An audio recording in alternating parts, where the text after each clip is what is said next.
everybody. This is Nathaniel Provencio. I'm with my great friend, Dr. Worster, and all the way down under, it's like 10:13 tomorrow or something like that. I'm in your future. You are in the future. This is like a Back to the Future like podcast episode. We've got a podcast host, an educator named Angela Dickey, and we are just so excited to have you on. It's like we haven't met, but our connection is we're both education podcast folks. And I was scrolling and I was trying to find a connection. I was looking for a guest from overseas. I was looking for a guest that's in the neuroscience, and bam, Angela, you landed right in our crosshairs. So how's everything going in Brisbane, Australia this morning or tomorrow morning? Well, it is an honor to be on your show. So thank you for having me. And it is fortunately very sunny and shining after a night of rain. So the sun has come out. That's awesome. We will hope for the same here. So, Angela, you've had an interesting educational journey. I know you're a passionate advocate for incorporating Montessori into educational practices. Like Nathaniel said, you currently lead a podcast called Neuroeducation. Angela, again, welcome to the show. I know you had like an interesting start to your career in education. How did your educational journey get started?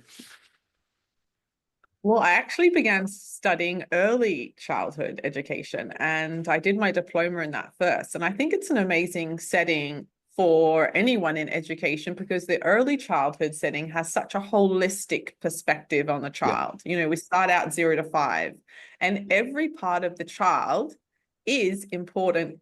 So their emotional development is equally important to their mental, to their language, their social development.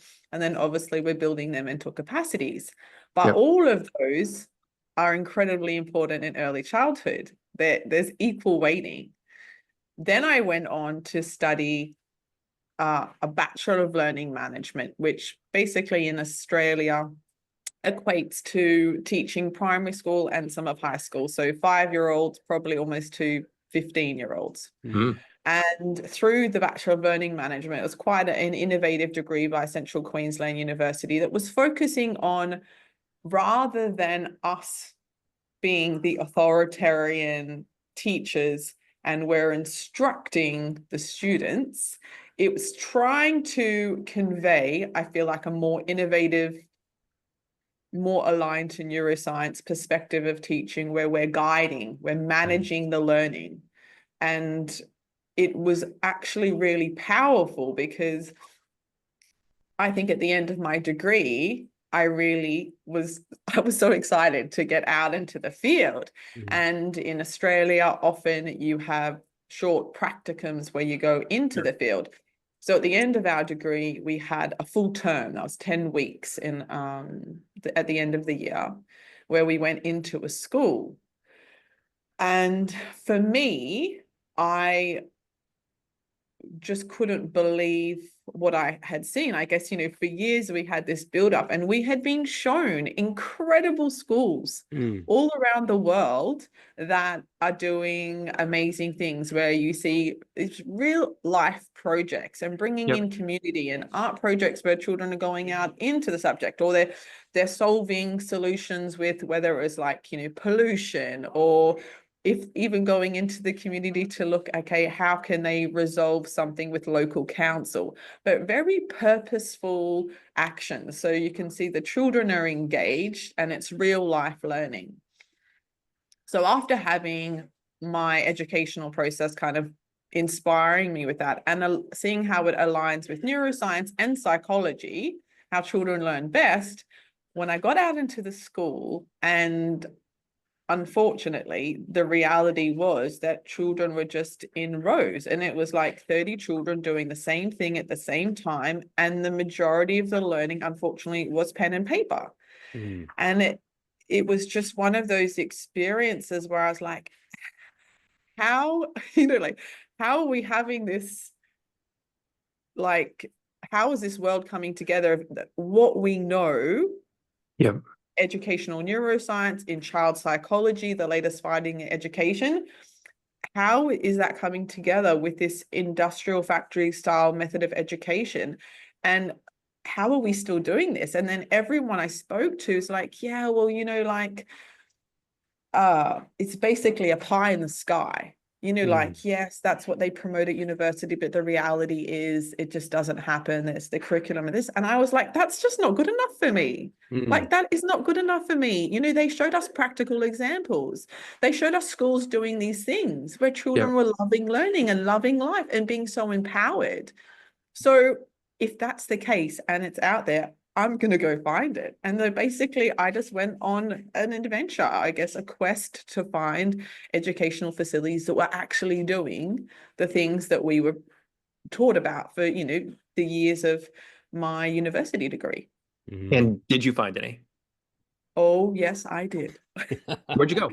Oh, yes, I did. Wait. You went to Finland. I actually didn't, but I have some amazing things I have discovered about Finland. And I think one of the key things I'll put in here as a little point that for, you know, to plant a seed, hopefully for everyone. Finland has some fantastic learning, but what has facilitated that learning is that it was over 50 years ago, I believe, that their education system broke away from their political system. So it is now a standalone system of education. Oh, wow. So they are able to continually innovate. This is continuous development. You know, it's like continuous development. It's a little bit of a key phrase. Right. But in Australia, and I'm pretty sure in America, it's exactly the same thing. Every election, there is almost no backing. If you look at, you know, No Child Left Behind and educational policies, and you see where that's aligned to neuroscience, you're probably going to be crossing a lot of their little policies off because it wasn't backed. It's like, you know, you're taking something shiny and then you're putting it in another area without everything that's needed for that to happen. Wow. Yeah, sure. And so Finland has had that ability to continually innovate and implement those things without getting basically sidetracked every 4 years by a government being like, now we're going to do this and now we're going to do this curriculum. With the bureaucracy. Yeah, with the bureaucracy. Wow. Yeah. So it's interesting for us in America that education wasn't in our Constitution. That wasn't necessarily a big part of our central government, because that has been something that has been more or less left to the states. Now, you mentioned No Child Left Behind, which we certainly did have. There was Race to the Top after that with President Obama. But we have strived, I think, as a country to try to have that be more local control and less national control. How is it in Australia? Is it more enshrined in your central government?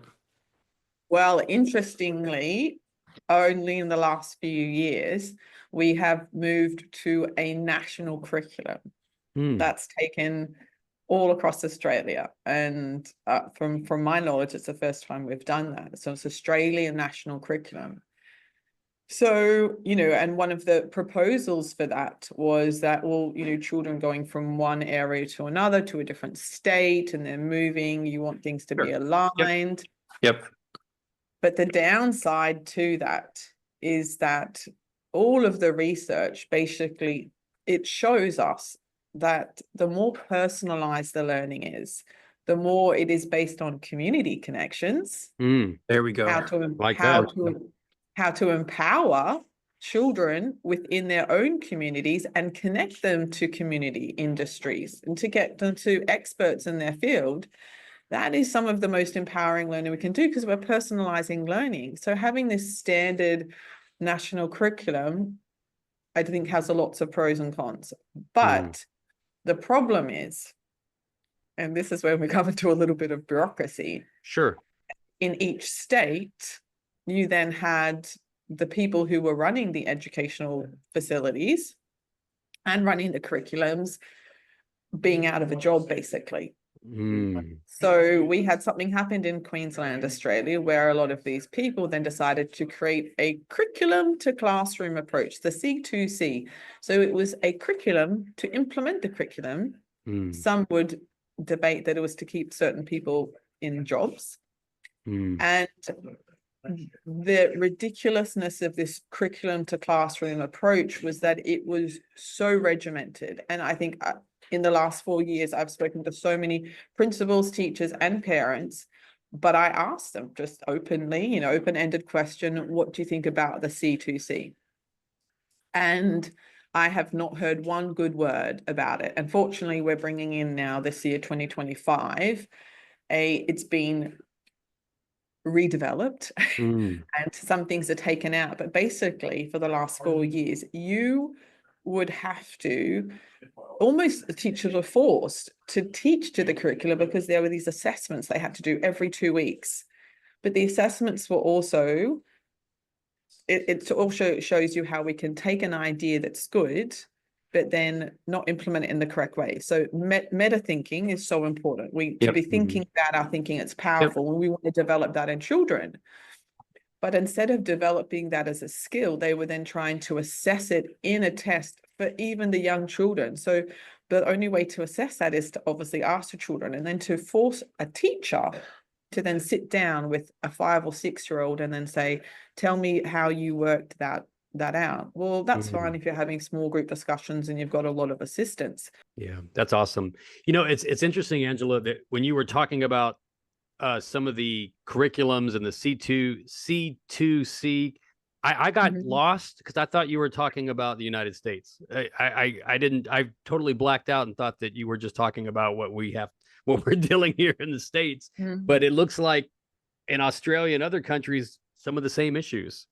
Very similar. I talk so much about this cuss word, this F word called fidelity, that people throw around all the time. It's usually fidelity to curriculum and not fidelity to students. And it's very, very interesting. I want to get back to the journey because you said you went to other places. We got a little bit sidetracked with Finland. Yes. So where did you go that you saw these great things, where you saw theory turn into action effectively? Well, step number 1 was actually Shreveport, Louisiana, down south. All right, great. Oh, I like me some Shreveport, good Louisiana.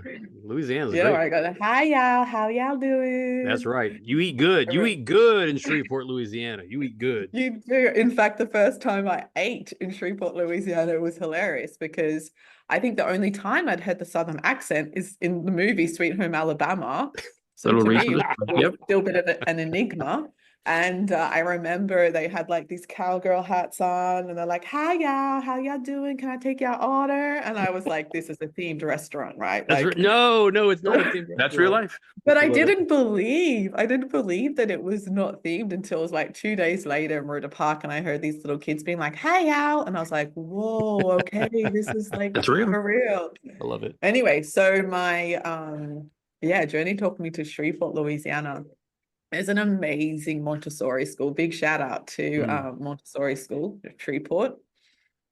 And my parents had really encouraged me. They said, look, if you want a great start, you start there, because by then Dr. Angeline Lillard had written a beautiful book, I believe, called The Science Behind the Genius, all about the science behind Maria Montessori's journey. And she really was a genius because she did something that was very unique. Rather than having a theory of education and then sprouting this theory, she instead was working with children with a lot of psychiatric problems.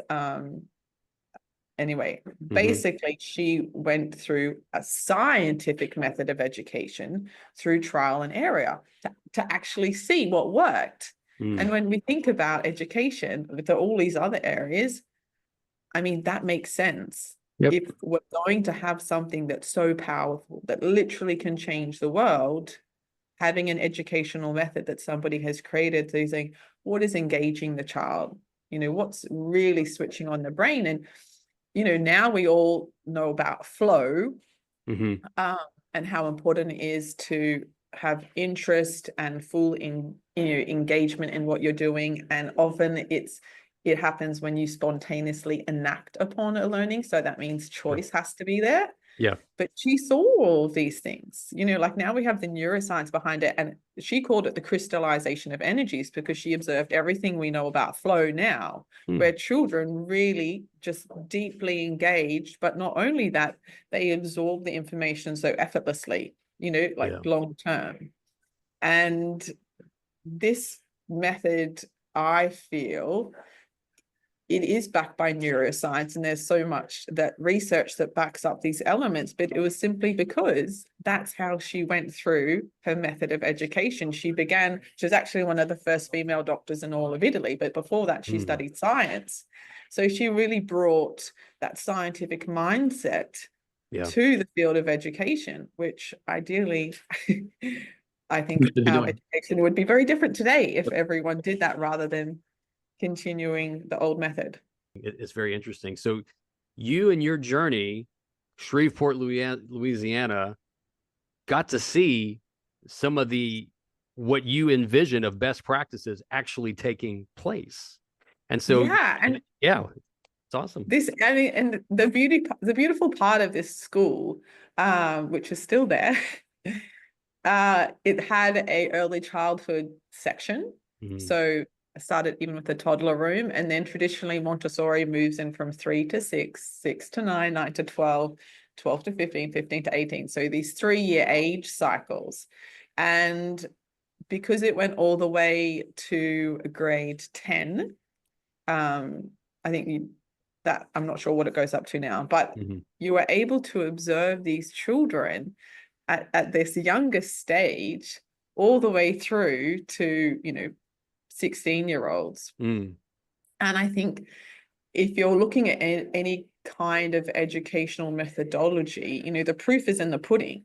What kind of adults are we bringing out to the world? And for me, when I looked at a lot of the things in Australia, a lot of the children were so disengaged, and you ask them, I was always wanting to ask open-ended questions, like, how do you feel? What would you like to go and do? How enthusiastic are you feeling about your future? What's your vision, 5-year, 10-year vision? Like, seeing what kind of inspiration that they had for their future.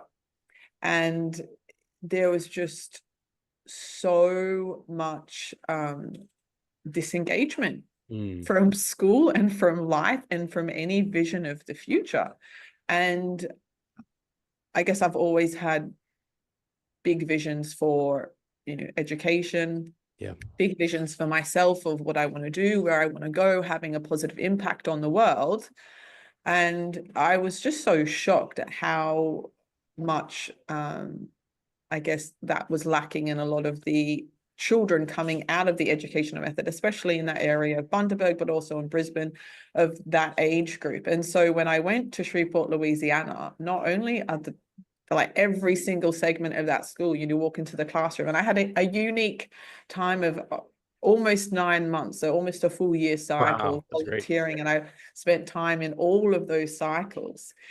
That the children were so switched on and so engaged. And we know that children have this capacity, like they're 5-year-olds, 6-year-olds, 7-year-olds that can tell you every name of every Pokemon. That's right. You know what I mean? And, kids that want to know every name of a dinosaur, but also, celebrities and music, or ring off lyrics to rap songs, or whatever they're interested in. Or we have that capacity. And if you were able to present the world within the classroom and outside of the classroom, giving them those community connections to the real world as well, that allows them to continue that curiosity, like, I was saying earlier that the average 4-year-old had over 400 questions a day, have just overflowing with curiosity. And if you create that environment where they can follow through on those questions, then you keep that flame of curiosity alive, and you don't have to say, sit down, be quiet, fill out that textbook and all of these things. You can say, okay, well, within structure, and that's also the other beauty of Montessori, that there's freedom within limits. Maria Montessori believed that obviously we want them at the end of school to be independent. We want them to be self-regulated. We want them to be organized so that as adults they can go out to the world to do that. But often what we do is we have these, I would say, adults, because in Australia we finish at 17 or 18-year-olds and we're officially adults. in Australia, I know in America, I think it's 21, but we have these adults going off into the world that are being treated often in grade 12 with the same constraints that they are in, grade 1, which doesn't make any sense. That doesn't make any sense. Wow. No, and in Montessori, there's this gradual freedom that's so beautiful, even within their daily structure, like, very young children, 3 to 6 year cycle, they're given these opportunities to say, okay, well, what would you like, to maybe there's a little mini project they're working on that term, and there's different areas. What would you like to do today? And they're going through. And then obviously there's key things like, maths and language that we want them to move through, but it's always done through an invitation. So have something really special to show you. Would you like to come and see this beautiful, material or equipment or activity? And then sometimes it's okay, well, maybe a child's not engaging as much in that activity. Would you like, let's bring a friend. Oh, I know that they're probably going to engage more with that friend, or let's introduce it in another way. And there's the shop game and all of these beautiful things that are kind of implementing the real life learning of mathematics back into the world. And there's so many ways that we integrate maths. And yet in my educational experience, all the way in my high school, which would be from when I was 12 to 18, I think I had one practical hands-on experience, which we couldn't even really call super practical, but let's say a real world learning activity where we were looking at how much, if we got a house for this much, how much interest would we pay over time? But all of the rest, literally open the textbook every single day. And I could, my dad's a mathematician. He's a math teacher, math science actually. And so I could usually work out an equation, but could I take that equation and apply it to anything in life? That's Nothing. fascinating. It's Eric, when Eric and I spent, I don't know, 3.5 weeks in China with the university, and kind of like a diplomatic mission. It was actually very, very cool. We went to all kinds of different schools. And one of the schools, and I can't remember, Eric, if it was a state school, if it was a private school. I think it was a private school. Which one? It was a Montessori. It was I want to say like a K2 Montessori school in China. And we walked in there, and it was just like the preschool. They were amazing. I was like, holy, they were fantastic, moly. Unbelievable. Now, mind you, Angela, this is in China. There were probably like, I don't know, it seemed like there was one adult for every kid. There was just adults everywhere, right? But they were like 2 years old. 3? They were doing like dance routines that were they were Olympic level choreography. It was amazing. Yeah, shadow puppets. They were doing like trigonometry. They were like inventing their own. I don't know. They were like debating Confucianism and Buddhism. I don't. It was insane, right? It was insane. Yeah. I exaggerate a little bit, but it was remarkable. Yes, absolutely. And I am not versed in Montessori. I know about it. Traditional public school. Eric, I don't know if you have any kind of background in Montessori, but here's and I have been to schools that run Montessori, and it's mainly preschool or kindergarten. I know that there are schools like that one in Shreveport that are, K5, K8, whatever, Montessori-ish. But here's my question. How do we integrate the Montessori choice and the Montessori mindset? How can we integrate that type of choice and collaboration and creativity and connections with student learning when our reality is still the demands of the standard, or the demands of some of these testing things that are not hands-on, they're not relevant, they're multiple choice, low-level DOK stuff. And I get it. We got to do them. I mean, it's public school. Someone's writing a check. We got to do these tests, right? Yep. But how do we connect a Montessori mindset, a Montessori culture, still with the culture of that kind of traditional schooling? I'm very curious about that, Angela. Well, somebody is being written a check. Somebody is being written a check, because a lot, if you follow the line of who is producing the standardization of a lot of these tests, they're getting paid big money. Yeah, so, I can name them: Pearson, Houghton Mifflin. I got them. I mean, someone's making money off these tests and curriculum. Someone is. I ain't making any money, but someone is. Yeah. So how do we, and I think this is where I really moved into the neuroscience of education, because Dr. Angela Lard's book is a brilliant beginning, definitely written in a lot more like university language. However, she goes through the science behind each component, because when you break it down, Montessori, for me, in terms of the pedagogy and how we teach, is really based on, having children being interested in the learning primarily. So following their interest or engaging their interest.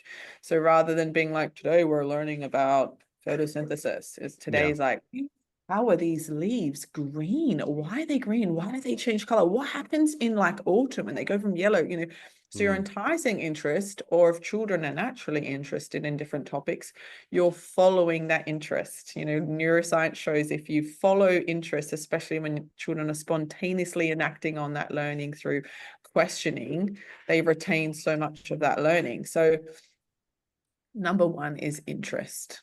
Following the interest or enticing and engaging the interest through reflective questions, or often really, you can ask children older questions. They'll be like, hey, well, I don't know about that, like, oh, and you'd be like, okay, well, let's write down on the board 10 questions you'd like to know to figure out that. What are our key questions that we're going to explore? You're probably going to hit all the curriculum areas through those key questions, but all of a sudden, now it's come from within rather than from without. So interest is number one. Multisensory learning is a key to Montessori approach, and it's backed by our neuroscience. That the hand is literally the pipeline to the brain.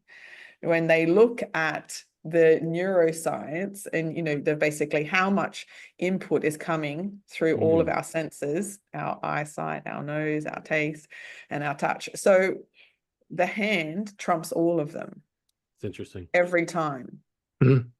And that's where the learning period really comes from. We've got a lot of different information now backing the learning period, which is, quite an old piece of framework. But the fact of the matter is, you can speak something and people can remember a little bit.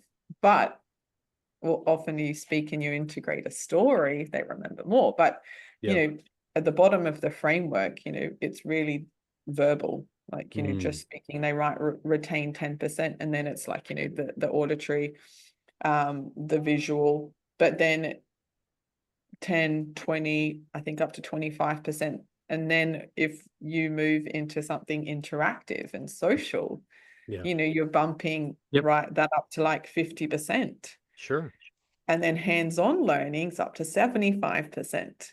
And then at the top of the learning pyramid, what's at the top of the learning pyramid? Teaching someone else. Yeah, Peer interaction. Wow. And this is what is so beautiful, that the 3-year age grouping of the Montessori classroom, that it allows these older children to spend time teaching things to the younger children, sometimes just through observation. Something really beautiful about the Montessori classroom, it is a very flexible learning classroom space, and children aren't told to sit down. There's not 30 rows of tables and 30 chairs, children sitting down doing the same thing at the same time. You've got little small groups working over here, children working individually over there. And that is definitely a talent. I went on to do my Montessori training, and there's definitely a talent to build up to that point where you can have little autonomous groups working together, or children working individually. However, it does create the beauty of you being able to do one-on-one work, but it also does create that opportunity for children to be able to teach other children. And there's something so empowering about that in psychology, we know when children, out of the goodness of their heart, they help others, it boosts so many good hormones, serotonin and dopamine and all of those things, but it's reinforcing something positive about themselves. I have something that I can share with the world. I have a way I can empower other people. And I think we are lacking that to such a huge degree, because so many people, I think we have a huge rate of depression among teens. Sure. But often, unfortunately, the reality is, when you only think about yourself, you can get depressed. I wish I had more of this, I wish I had more. And if you change this mindset to how can I help another, it's catch-22. People are so happy when they actually help another, and then their focus is different, and that's not to say that people who have been through trauma don't need to work through that trauma and have somebody to acknowledge and move through that with them. But the purpose of being able to share something with somebody that's gratefully received is so empowering, and I think we don't promote it enough. And obviously, like, I think traditional classrooms, especially in Australia, in some schools we have things where we might have the grade 6s working with the preps. That's our very, very younger students, as peers or buddies, and they get to experience a little bit of that. And in some schools, they're integrating things such as like a reading program, so the grade 3s get to go and read with the preppies. But you can see, like, in some of the schools that I've been in, I really advocated for the children that are having some of the biggest troubles. What's an area that they're interested in, and who can they teach in a younger grade? And I'm teachers need. Well, I mean, as a parent, you could spend. I started off homeschooling my children for the first few years. Before that didn't work because we were co-parenting, but. In those first few years, like, you could spend your entire day, week thinking about how to expand on one child's learning and interest and following their interests. So having 30 students, having help come in from outside sources, getting in the community, but also having those students, like, it's a win-win for both of those people. Angela, I was a former K-8 principal. And one thing I loved was what you're talking about, is having our middle school students go down and provide that support for our elementary students. So leading them through experiments and through questions, or reading with them, or just being a great role model. And for some of our students who may have had some challenges, that was a great opportunity for them to shine and be important in a very different way. So I love those things. I agree. Angela, compliance in a classroom is hard. Building connections in a classroom is hard. We just have to choose our heart, I mean, it's, and to me, it's like, it's hard to be a sage on the stage with 30 kids and getting them all to do this and do this and do this. It's exhausting, right? That is hard. And it's almost like a losing battle. And that is the traditional classroom mindset that we put our teachers in over and over and over. And I think our teachers do that because that's how they were trained. Sure. Teachers teach how they were taught, right? And they do, but also I would say there's a catch to that. They do what they're trained in some cases, but I think if you look at the last decade, we've had very, very almost 20 years, we've had very different training. We've really had a push towards a 21st century approach, but the problem is they get on the train and it's an old train. With an old conductor. And to change that is a challenge, but it's it huge. can be done. It can be done, because I think the thing to remember is, yes, there's an easy, right? Like, pick your hard, pick your easy.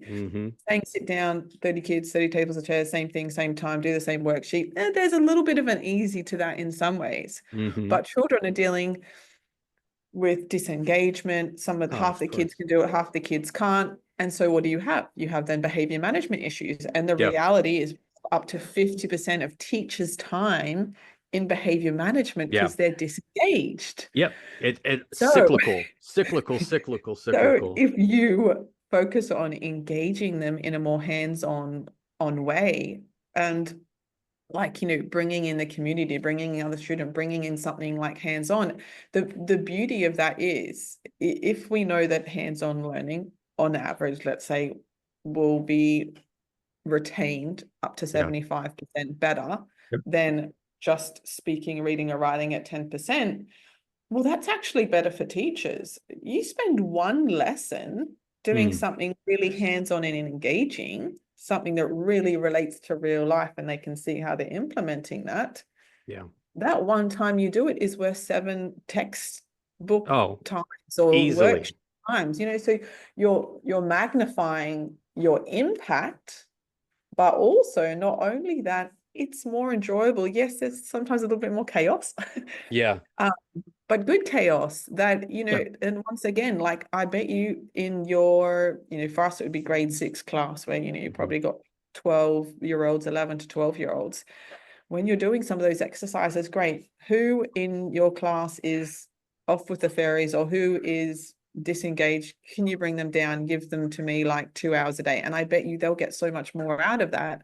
Yeah. Those 2 hours on a Wednesday, Thursday, or Friday, helping out in another class. And then when they come back, they'll be more engaged. And often you find, Yep. have definitely found that children that are often disengaged or disruptive, but then go and have to mentor younger children that are doing the same behavior, start having more empathy for the teachers and respect, because now they know what it's like, have to say, all right, Johnny, come over here, Johnny, come over here, Johnny, and so it's we have the capacity. It's like you said, choose your hard, or I'd say even choose easy.